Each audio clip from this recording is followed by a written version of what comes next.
Hi everyone, Assalamu alaikum. Welcome to Textte's another podcast. Today we are joined by a very special guest, Kiran Afzal, who is a senior private sector specialist with the World Bank Group. She is working on private sector development, including destination development and job creation in Pakistan. And today, during this podcast, we people are going to talk about the future of tourism in Pakistan, existing challenges travel and tourism industry have, and a little on World Bank's project for tourism industry. We are also going to know about her story, so we all can seek inspiration from that. How this all started, like how she joined the World Bank group, what happened, her education background, and a little on that. So before going for any question, I want to thank you, Kiran, for sparing out time from your busy schedule to do this podcast with us. Yes, alaikum and good evening, everyone. Thank you very much, Usama, for inviting me. I'm looking forward to the discussion and also hoping to learn from you in this process. I think it's really great to have you. By the way, the first thing we want to know is that who is Kiran at its core? How you define yourself? How you describe yourself? Okay, so I'm a development sector professional and I've been associated with this sector in Pakistan. It's been almost 18 years, and I, in addition to that, I'm an avid reader. I'm very passionate about the work that I'm doing, and I like sports, and I also like music. I'm a foodie, and basically, I come from Islamabad, so I'm an Islamabadiate by heart, and this is why I like the mountains and sometimes snacky food, and uh, not a big fan of late nights also. So probably that's the package to define me. Wow. So by the way, we're also going to talk a little bit on these things down the line. You have years of experience when it comes to corporate sector. How this all started, how you joined World Bank Group. Can you please share your story for the audience? Sure. So I have done double masters. First one was MBA with finance majors, and then I joined the SME bank, where I worked directly in their head offices. That was the time when the country had started focusing on the small and medium enterprise sector. So I was very fortunate. I got to understand and learn a lot about the sector, its global positioning, and what's happening in Pakistan on that. And then 1.5 year into the job, I got into the London School of Economics and did my MSc in Social Policy and Development from there. And when I came back, I wanted to continue in the development sector, and so I joined the European Union, worked about 2.5 years over there. Again, the work was related to SME development. Then I joined Australian aid in Islamabad, and while I was there, I applied for a position with the World Bank and got in. And I've been with the bank since year 2008. So Wow. that's my journey for you, and never looked back since. Wow, that's great. So by the way, now let's come to the tourism thing. That when it comes to tourism, like we all right now, we all been through a crisis of historic proportion, and tourism is one of the most vulnerable sectors during this COVID crisis. As tourism restarted with SOPs even in Pakistan, but globally there was a discussion that sustainable tourism should be the new norm for travel and tourism. Why sustainable tourism is so important? Can you please tell this for the audience? Okay, I think that's a good question. And when we use the term sustainable, sometimes we kind of check the box as far as the development sector practitioners are concerned, and we forget some elements that come with it. And sustainability in tourism means many different things. And I think a better narrative where we are trying to move the focus now is responsible tourism. That for a long time, as tourists, also we have been demanding a lot of things from the government: better facilities, better roads, better standards in the hotels, more hygiene. But the more I work in the sector, the more I realize that the narrative has to change. We have to start shifting the responsibility towards us, towards tourists who are traveling out in these destinations. We need to be responsible as well. And this is one pillar of sustainability. The other pillar is then the safety, and that has to do with the physical safety of the tourists when they are out on the road. And sometimes, they're out on the road in deserted areas, because a lot of the destinations are very well connected by the roads, but they are very far flung. And the other aspect which has become very important now is the safety against the pandemics, COVID-19, and God forbid if there are similar outbreaks in future, and safety against all kinds of viral or vector-borne diseases, which we are liable, which we can kind of contract if the hygiene conditions at destinations are not according to minimum required standards.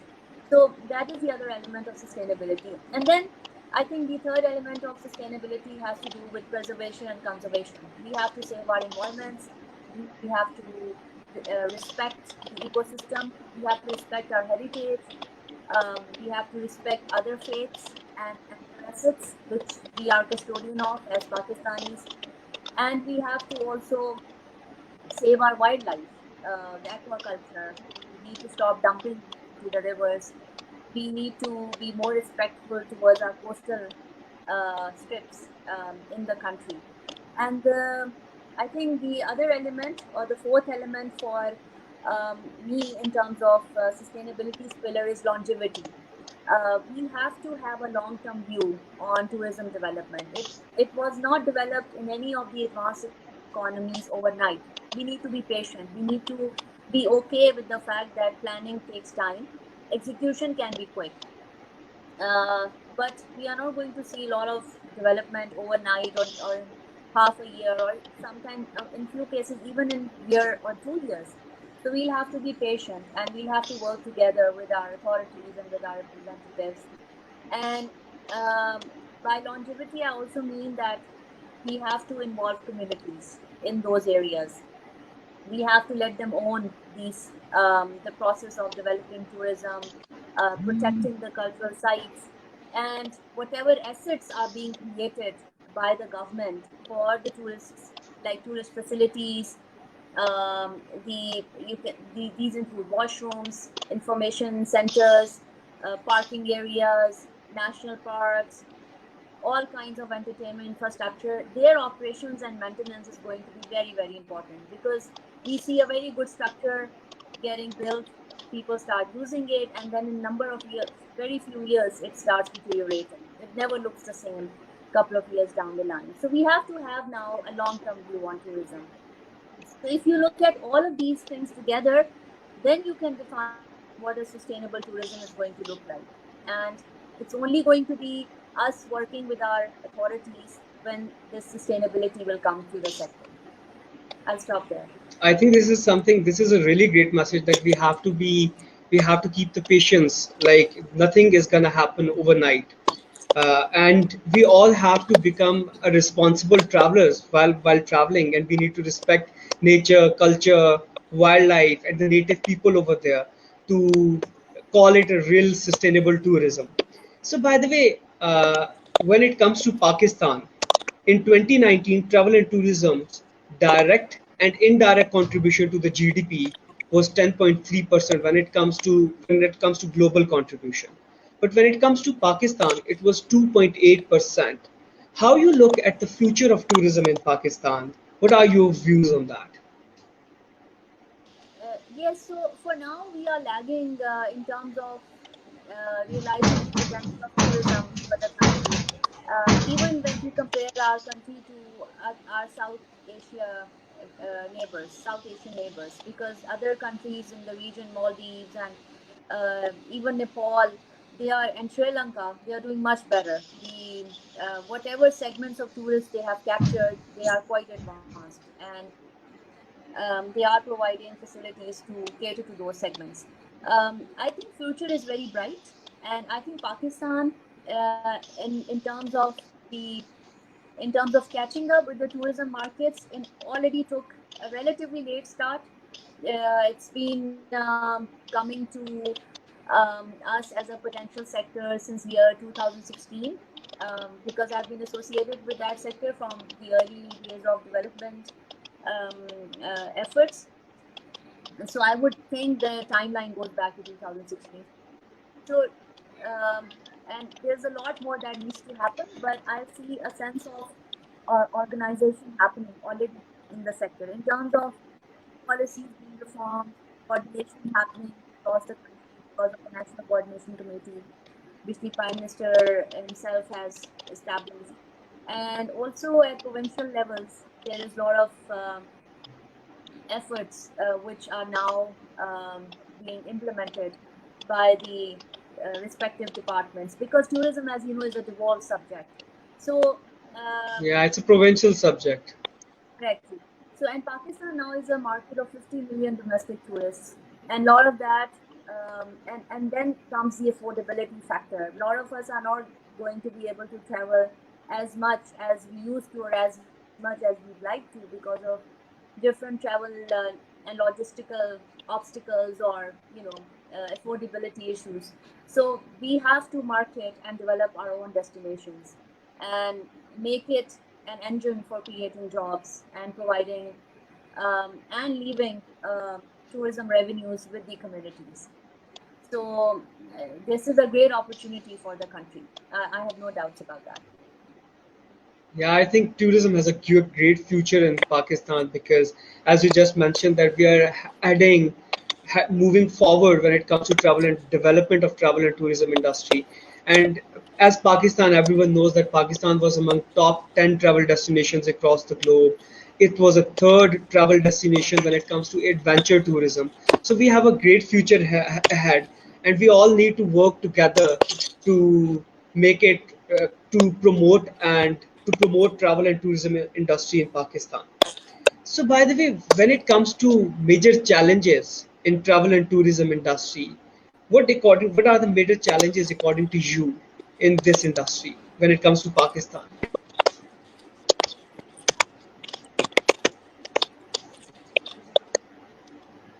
Okay, so I think number one is that we still need to plan, and we need to plan better, because a lot of tourism that has happened has kind of happened in a more random way than we would have liked it to develop, because people are still flocking to already established tourist destinations. So that is creating a problem of over tourism. And given the COVID situation, this will only aggravate the issue of pandemic, possibilities of spreading pandemics, leaving aside the burden that it already was having on the natural resources and the logistics which were available at these sites. So planning will help, number one, with regulating tourists, and number two, in terms of identifying and planning the new sites, which will give people alternates. So that is so lack or so I think previously planning, lack of planning was a challenge. A lot of that has been overcome. The governments are now planning destination management plans and feasibilities of zones. So there is emphasis of the government on developing these sites. So, and the other challenge which I see is also the um, workforce development, because a lot of the hospitality sector stakeholders, they do not find already trained or even semi-trained workers which can help them in different fields within hospitality, starting from housekeeping, cooking, and waitressing, and also even having basic language skills to be able to deal with international tourists. So that workforce development remains critical. The other area which is slightly So more there is a, technical you is mean the there is a lot development of of training um, required. uh, basically, yes, and we need artists, we need Yeah. architects which are specialized to work on archaeological sites, to work on faith-based tourism, tourist site assets like gurdwaras, and even mosques for their conservation. So that I see as a gap. And I think third challenge is also it's kind of linked to planning, but it's rather big, and that is the absence of waste management systems. So a lot of effort has been done by uh, the provincial authorities to collect and uh, and remove the waste from tourist destinations whenever they can, whenever the conditions permit. But proper treatment of the waste and recycling opportunities need to be tapped into, and that is not happening at a scale which will um, make us proud of the, let's say, hygiene conditions or cleanliness conditions at the sites. So these are two or three big challenges which I can spell out Yeah, for you. there are a lot of challenges, and all of these challenges need to be solved so we can head towards a better tourism. But I think we have a great future ahead, and we are heading towards a better future in terms of people are at least talking about them, and there are a lot of practical steps are being taken towards to resolve these challenges. Like recently, KP government has given waste management equipment to Kalyat Development Authority and Kagan Development Authority. So I think there are few steps which are different development authorities are taking in terms of resolving these issues. By the way, as you just Absolutely, I mentioned, that you also mentioned one another issue that in peak tourist season, like in peak tourist days, all of these places like Nathya Gali, Naran, Gilgit, they all are full of travelers, and there is no space. So it's a need of an hour to develop new travel destinations like Kumrat. Like Kumrat is a new travel destination. Like we need to develop a lot of travel and tourism destinations. Right now, you also mentioned a heritage travel and religious travel a little on that. I came to know that the World Bank is working with the government of Punjab when it comes to developing these heritage sites, preserving these sites. By the way, can you please brief us a little on that? That what, when it comes to tourism development projects with the government of KP and Punjab, what are they and how they are going to benefit the travel and tourism industry? sure. So we have an active portfolio of tourism projects both with the government of Punjab and government of KP, and we have been partnering with the government of KP for tourism development since year 2016, and in Punjab this partnership began in year 2017, and that was the time, as I mentioned earlier on, when this was just people were just beginning to get up and take notice of the potential that the country has, especially the international circles and your bloggers and vloggers. So the projects identified the demand of the sector based on both on-site and off-site activities. And what happened was that the elements that came together to shape up these projects, uh, they include both accessibility, infrastructure development, digital platforms, tourist facilities, and also now COVID-19 preventiveness, involvement of communities, and as you mentioned, conservation and protection of heritage sites.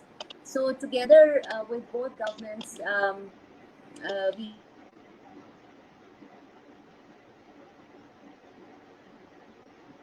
have nine or can you hear me now? Yeah, I can hear you. I can hear you. Oh, sorry about that.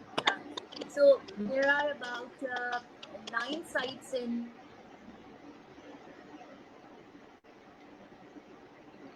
Hello.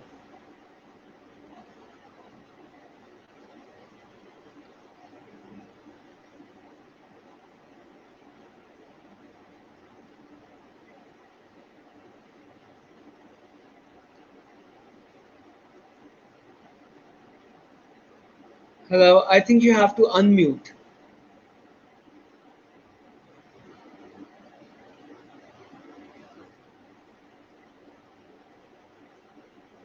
Hi, hello.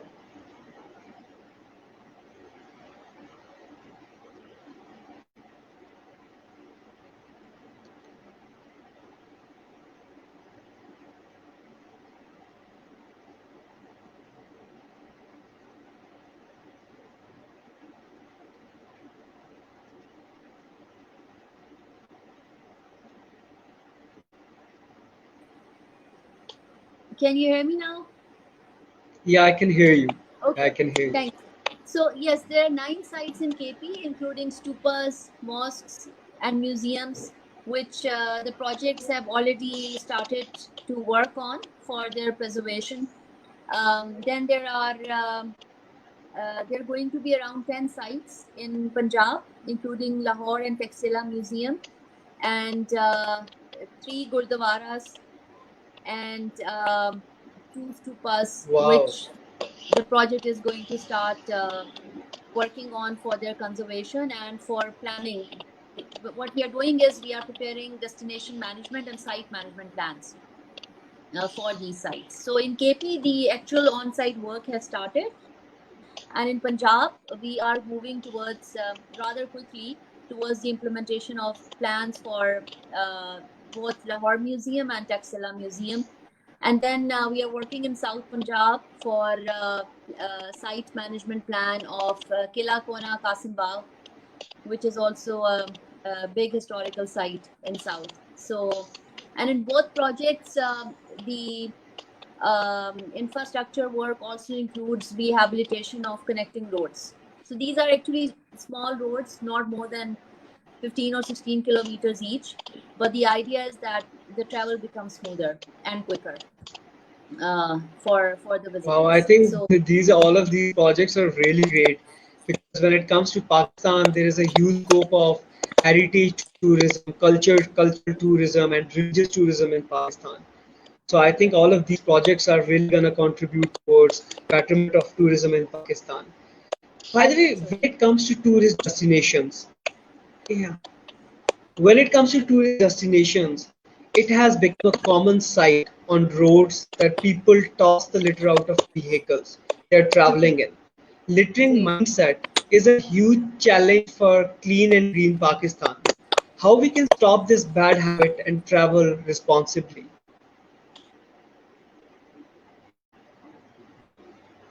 What are your views on that? So I Hi. think for that to happen, basically, there has to be a sorry. So for us to travel more responsibly, there has to be a shift in the whole mindset. I was speaking to the authorities in Galiat, and they were telling me that although waste bins have been installed at different locations, people still do not walk up to the bin to dump the bag of trash back into the bin. They just basically try to hurl it or just throw it on the road. So that is number one. And then you mentioned the waste management equipment. So actually, that was done in partnership with one of our projects with Galia Development Authority, with the Seal Management Authority in Kalam, and with Kawan Development Authority. So the equipment now they Wow. have excavators, and they have garbage compactors, they have recyclable sorting bins, and they have dumpers. But the tourists, we need to cooperate with them. That's number one. Number two is that medium to long term waste management requires planning of managing the solid waste, which includes development of landfill sites, which also includes plastics recycling option, and which includes using the recyclable material, plastics of certain grades, even into the construction of roads, or construction of other tourist uh, facilities like benches, waste bins, giveaways. So, so there are organizations which are working at pilot scale, but that needs to, we need to take it to scale. Without proper treatment, of planning of treatment and availability of treatment options, the pile is just going to go bigger, unfortunately. And one big thing which we can do is to minimize the use of packaging, plastics, and extra material at the very source. So people need to now stop depending on or start refusing use of heavy packaging in which they buy different items. And that's where the private sector like hotels and restaurants, and your FMCGs have a big role to play. The MNCs like beverage makers and those who are into packaging, they need to come up with more sort of viable solutions or biodegradable solutions.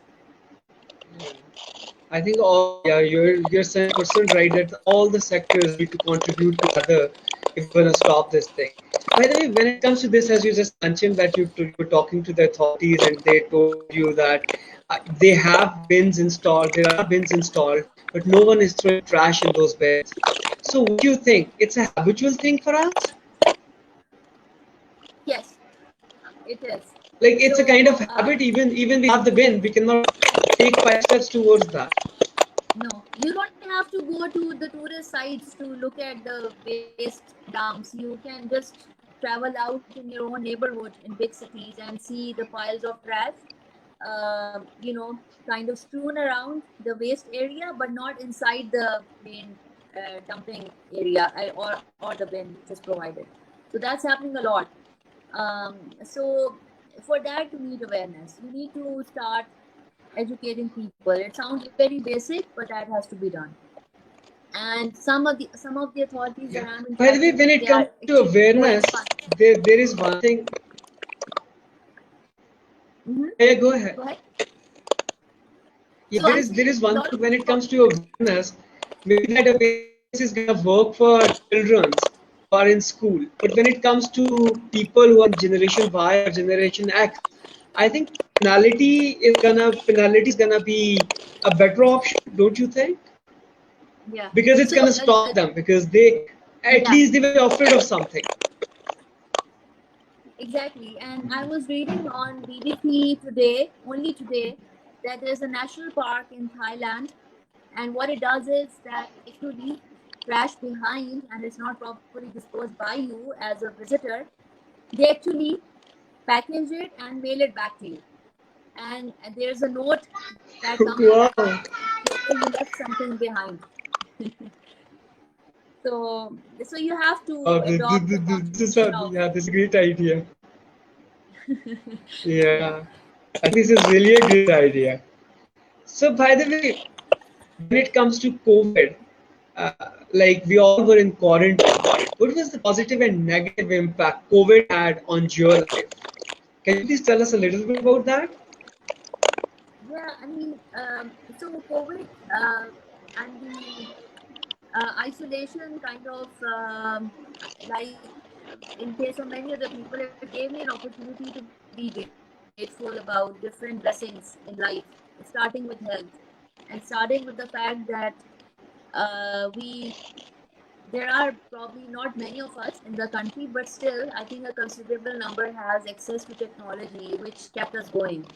And it also made me very grateful for the family bonds and the fact that, a lot of us, because of our family setups, we didn't have to be on our own to to go through this time.